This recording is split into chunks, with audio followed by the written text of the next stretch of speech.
Hello friend, Shinde academy में आपका स्वागत है। आज हम नया लेसन पढ़ेंगे संज्ञा, नाउन। तो चलो देखते हैं संज्ञा की परिभाषा क्या है। संज्ञा का अर्थ ही नाम है, इसलिए मराठी, गुजराती आदि भाषाओं में संज्ञा की जगह नाम का शब्द प्रयोग किया जाता है। जिस तरह से किसी व्यक्ति, स्थान, गुण, दशा, किसी भी प्राणी, समूह, भाव, इसका अपना अपना एक नाम होता है और उसे ही संज्ञा कहा जाता है। तो संज्ञा के देखो कुल 5 भेद है। भेद यानी कि प्रकार। इनमें से 3 मुख्य भेद कहे जाते हैं। उनमें से है वो जातिवाचक संज्ञा, व्यक्तिवाचक संज्ञा और भाववाचक संज्ञा। और जो अन्य 2 भेद है वो अंग्रेजी व्याकरण के अनुसार यहाँ प्रचलित हुए हैं। वो है समूहवाचक संज्ञा और द्रववाचक संज्ञा। तो देखो हम यहाँ कुछ वाक्य देखते हैं जिनमें से आपको और भी क्लियर हो जाएगा। तो देखो, विनोद और अजय दोनों दोस्त हैं। देखो हम परिभाषा जांच के देखते हैं। विनोद और अजय यह क्या है? 2 व्यक्तियों के नाम हैं। बंदर ने बिल्ली की रोटी खा ली। बंदर और बिल्ली क्या है? यहाँ पे पशुओं का नाम है। कोयल गाती है।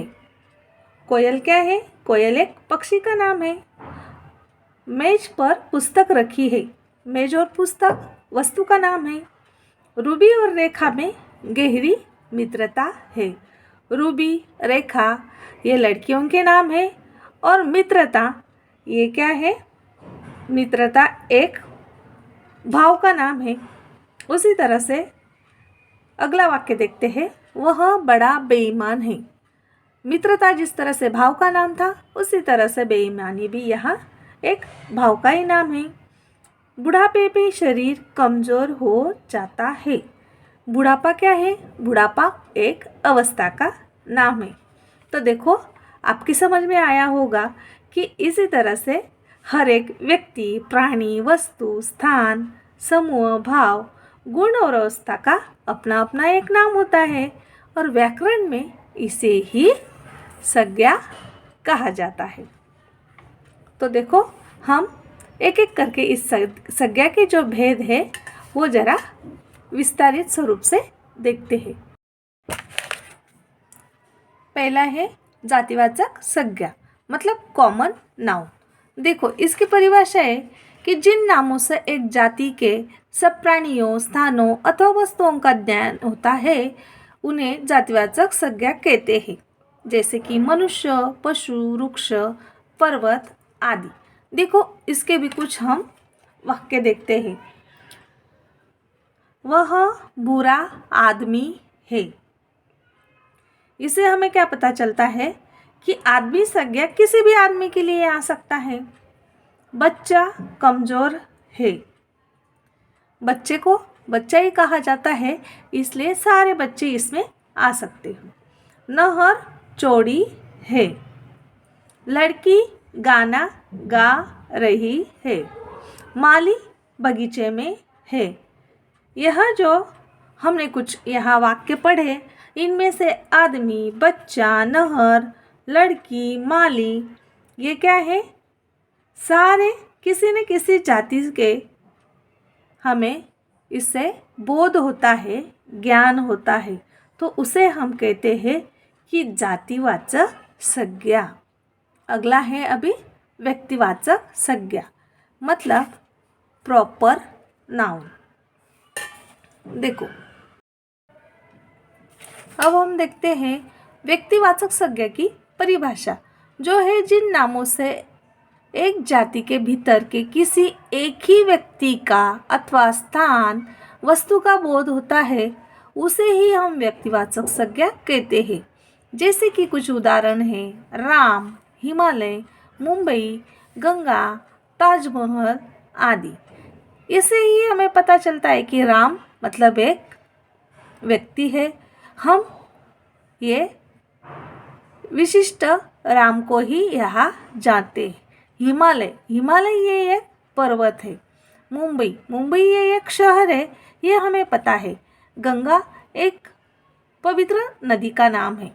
उसी तरह से ताजमहल ये एक वास्तु का नाम है।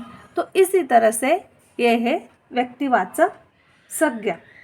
और कुछ वाक्य मैं आपको बताती हूँ, जैसे कि नेहा बड़ी समझदार लड़की है। तो ये वाक्य से हमें ये मालूम होता है कि हम नेहा के बारे में ही ये बात बोल रहे हैं। कश्मीर भारत का स्वर्ग है। तो कश्मीर एक विशेष राज्य का नाम है और भारत ये एक देश का नाम है। जोगिंदर सिंह एक बहादुर सूबेदार है। यहाँ जोगिंदर सिंह जो कि एक सूबेदार है, उसी विशेष व्यक्ति के बारे में हम बोल रहे हैं। दिल्ली भारत की राजधानी है। दिल्ली हमें पता है कि ये एक विशेष राज्य है और भारत ये एक हमारा देश है। हमारी राष्ट्रभाषा हिंदी है। ये हिंदी के बारे में ही हम बोल रहे हैं। तो इसी प्रकार ये जो कुछ शब्द आए हैं जो कि विशेष व्यक्ति, प्राणी, राज्य या भाषाओं के नाम है, तो इसे हम व्यक्तिवाचक संज्ञा कहते हैं। देखो अगला संज्ञा का प्रकार है वो है भाववाचक संज्ञा, एब्स्ट्रैक्ट नाउन। जिन नामों से किसी गुण, धर्म या भाव का पता चलता है या जिन्हें हम न तो देख सकते हैं या न छू सके पर जिनका अनुभव कर सके, उसे भाववाचक संज्ञा कहते हैं। जैसे कि पढ़ाई, बुढ़ापा, चालाकी, बहादुरी, गुरुत्व आदि। तो मैं आपको कुछ यहाँ पे वाक्य बताती हूँ कि देखो बच्चों में बड़ा उत्साह है। उत्साह क्या है? ये एक भाव है। फिर मालिक बड़ा दयालु है। दयालु भी हम इसे छू सकते हैं क्या? नहीं, हम इसे छू नहीं सकते। मालिक यह नौशेरवा की न्याय की कहानी है। न्याय क्या है? न्याय भी ये जो है ये एक हमें भाव, गुण या अवस्था का बोध करती है। हमें अपने देश से प्रेम करना चाहिए। हम ईमानदारी सफलता की कुंजी है। कभी अपने बचपन को याद करते हैं। तो ये जो कुछ शब्द है, उत्साह, दयालु, न्याय, प्रेम, ईमानदारी, सफलता, इसी तरह से बचपन, ये क्या है? किसी न किसी संज्ञा के भाव, गुण, अवस्था का हमें बोध कराती है। हम इसका अनुभव कर सकते, ना कि देख सकते हैं, ना कि छू सकते हैं। हम इसका से अनुभव कर सकते हैं। इसलिए इस संज्ञाओं को भाववाचक संज्ञा कहा जाता है। अगला भेद हम देखेंगे समूहवाचक संज्ञा, कलेक्टिव नाउन। जिन शब्दों से वस्तुओं या प्राणियों के समूह का बोध होता है उसे समूहवाचक संज्ञा कहते हैं। जिस तरह से सैनिकों का समूह को क्या कहते हैं? सेना। मनुष्य के समूह को भीड़ और पशुओं के समूह को हम लेहड़ कहते हैं। उसी तरह से परिवार के सदस्य के समूह को कुटुंब या परिवार कहा जाता है। इसी तरह से यह हमें पता चलता है कि यह है समूहवाचक संज्ञा। इसके और भी कुछ उदाहरण मैं आपको बताती हूँ। जिस तरह से भीड़ तितर बितर हो गई, पीछे से दूसरे दल ने हमला किया। चींटियाँ परिवार में रहती है। यह अंगूर का गुच्छ है। मोहन नोट की गड्डी ले आया। देखो इन वाक्यों में भीड़, दल, परिवार, गुच्छा, टोली, गड्डी, ये जो शब्द है ये एक समूह को सूचित करने वाले शब्द है।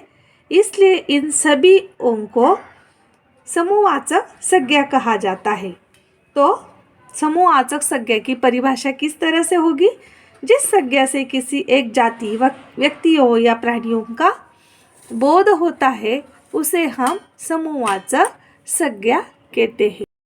अब अगला भेद है द्रववाचक संज्ञा, मतलब मटेरियल नाउन। देखो जिस शब्द से किसी ठोस या द्रव पदार्थ का बोध होता है उसे द्रववाचक संज्ञा या पदार्थवाचक संज्ञा कहा जाता है। जैसे कि ठोस पदार्थ पे क्या आएगा? लोहा, सोना, चांदी आदि। और द्रव पदार्थों में दूध, शहद, घी, तेल, पेट्रोल आदि। लेकिन कभी कभी क्या हो जाता है कि ये जो द्रववाचक संज्ञा है, यह संज्ञा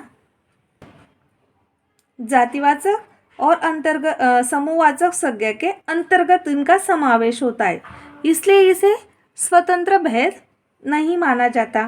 फिर भी जातिवाचक से कुछ भिन्नता प्रकट करने के लिए अंग्रेजी व्याकरण के आधार पर इन्हें स्वतंत्र संज्ञा का भेद माना लिया गया है। इसलिए मैं आपको यह बात भी प्रकटता से यहाँ बताना चाहती हूँ। तो ठीक है बच्चों, यहाँ तक आपको यह लेसन समझ में आया होगा, ये मैं आशा करती हूँ। तो चलो, शिंदे एकेडमी को अभी तक आपने लाइक सब्सक्राइब किया नहीं होगा तो लाइक करो, सब्सक्राइब करो और अपने फ्रेंड्स को भी शेयर करो। तो ठीक है, चलो, थैंक यू फॉर वॉचिंग।